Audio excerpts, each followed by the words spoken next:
Salut les codeurs, c'est Mathieu de Codabi.com. On est parti pour une nouvelle vidéo dans notre apprentissage de Swift et on va parler des nombres. Donc on va s'attaquer aux types de données et on va commencer bien évidemment par les types de données qui sont des nombres. Comme d'habitude, vous pouvez suivre en allant sur swift.codabi.com, vous allez dans apprendre Swift et les nombres et comme ça vous pourrez voir en direct le texte et vous aurez aussi évidemment la vidéo qui va avec. Alors, en Swift, les nombres sont quoi? C'est un type de données qui vont représenter des valeurs numériques.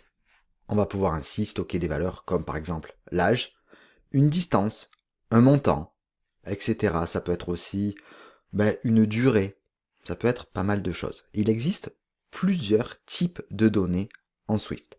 Les plus courants sont les suivants. On va avoir les nombres entiers, qui sont des nombres qui n'ont pas de virgule, comme par exemple 5, 13, 83, 40. Ou moins 120 par exemple. On peut aussi avoir des valeurs qui soient négatives. Les nombres entiers vont être soit signés, donc on va appeler ça des signed, ou unsigned, non signés. La différence, c'est qu'un nombre non signé ne peut pas être négatif. Sur un nombre unsigned, donc non signé, la valeur minimale sera le 0. Alors que quand on va utiliser un nombre signé, on pourra avoir une valeur qui sera négative. La taille, c'est-à-dire l'amplitude du nombre, sera déterminée en Swift selon sa taille en bits. On va avoir des nombres entiers en 8 bits, 16 bits, 32 bits, 64 bits. On va revenir sur l'amplitude un peu plus tard. Et enfin, on va aussi avoir les nombres décimaux. Les nombres décimaux, c'est ceux qui ont une virgule, par exemple pi 3,14.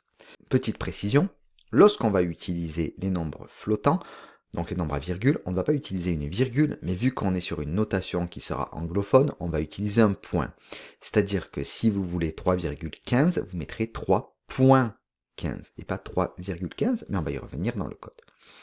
Donc on a dit qu'on avait ici une var, âge, qui sera un nombre entier, donc int, et je vais le mettre sur 40. Et vous voyez qu'ici, on a bien notre âge qui est égal à 40. Je vous ai dit que une valeur pouvait être négative. Donc, on pourrait choisir un random number, donc un nombre aléatoire. Et si je le mets sur moins 128, alors là, vous remarquerez qu'il n'y a pas d'erreur, parce que c'est de base un int et ce sera un nombre signé. Si je l'avais mis en tant que uint, c'est-à-dire unsigned integer, donc un nombre entier non signé, vous voyez qu'on a une erreur parce que le négatif entier moins 128 dépasse, donc il overflows, quand il va être stocké dans un type non signé. Il aurait fallu que ce soit 0 si j'avais mis 0 en minimum, si j'avais mis juste 128, là on n'aurait pas eu d'erreur. Vous voyez? Donc on va avoir, de base, on va avoir les int, on va avoir les uint, qui seront eux mini 0. On va avoir aussi les nombres flottants, donc les nombres à virgule, donc var floating number, et qui sera égal à 34.21. Donc on a les floating. Voilà vraiment ce qu'on va avoir principalement. On va rentrer maintenant en détail sur chacun des types. Donc on va avoir les différents int. On va avoir, je vous avais dit que ça pouvait être sur 8, 16, 32, 64 bits. Donc on va avoir ici, je vais vous copier ceci,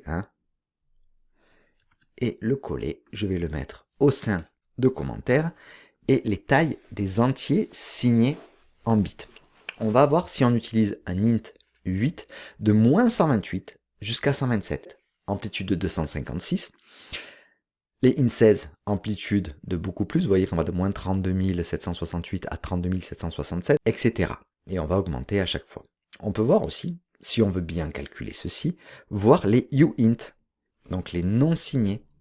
Si je vous le rajoute ici, les non signés vont être de 0 à 255, donc 256, 255 plus 0, ça fait 256. 65 535, donc on a 65 536 au total, etc. Et vous voyez que ça, c'est ce que l'on va avoir quand on veut définir une taille précise. C'est-à-dire que ici, si j'avais mis un int 8, en le définissant en tant que int sur 8 bits, on n'aurait pas eu d'erreur, étant donné que 40, c'est bien entre moins 128 et 127. Par contre, si je l'avais défini à 4000, on aurait une erreur parce que il va dépasser. Si je l'avais mis en int 16, étant donné que 4000 rentre dans ces cas-là, on n'aurait pas eu de soucis et tout aurait bien fonctionné. Et là, vous vous dites, Mathieu, tu nous donnes des tailles, mais le int et le uint, quelles sont les tailles? Alors ça va dépendre. Ça dépend de quoi? Ça dépend de la plateforme et de l'architecture utilisée. Si vous êtes sur une architecture en 32 bits, alors le int sera automatiquement un int32. Si vous êtes sur une architecture 64 bits, alors votre int de base sera automatiquement un int 64. Quant aux nombres décimaux, nous allons avoir deux types de nombres décimaux. On va avoir le type float, qui va être un 32 bits. Et on a le double, qui va être un 32 bits, qui sera lui un 64 bits. Évidemment. Donc en fait, vous allez avoir plus de précision si vous voulez un nombre décimal en double. Et le type inference dans tout ça. Quand on va utiliser le type inference, vous vous rappelez, quand on n'a pas besoin de mettre le nom, de base, si je ne mets pas ici que c'est un float, ce sera automatiquement le type inference déterminera qu'un nombre à virgule, donc un nombre flottant, sera un double. De la même façon, si je ne mets pas de type inference sur un nombre entier, il sera automatiquement un int et la taille dépendra donc de l'architecture 32 ou 64 bits. Voilà pour les principaux types qu'on va avoir en type de nombre. Et imaginez que nous ayons ici une variable qui soit, c'est pas forcément une bonne pratique, la déterminer var a int, donc au niveau du nom, c'est pas forcément la meilleure pratique, et je la mets sur 10. D'accord? Et que je mets var b double est égal à a. Que se passe-t-il? On ne peut pas convertir. Pourtant, ça aurait pu être un 10.0. Ça aurait pu. Mais ça ne convertit pas automatiquement. Donc il faudrait que je le spécifie. C'est-à-dire que je le mette en tant que double, et entre parenthèses, que je convertisse la valeur double de a. De la même façon, var c, qui soit un float, deviendra automatiquement un float de b. Si j'avais juste mis b, même si ce sont deux types identiques, enfin deux types qui se ressemblent parce que ce seront deux types de nombres flottants, on ne pourra pas le convertir. Il aurait vraiment fallu que je le définisse en tant que float. C'est vraiment ce qui est important à comprendre dans les nombres.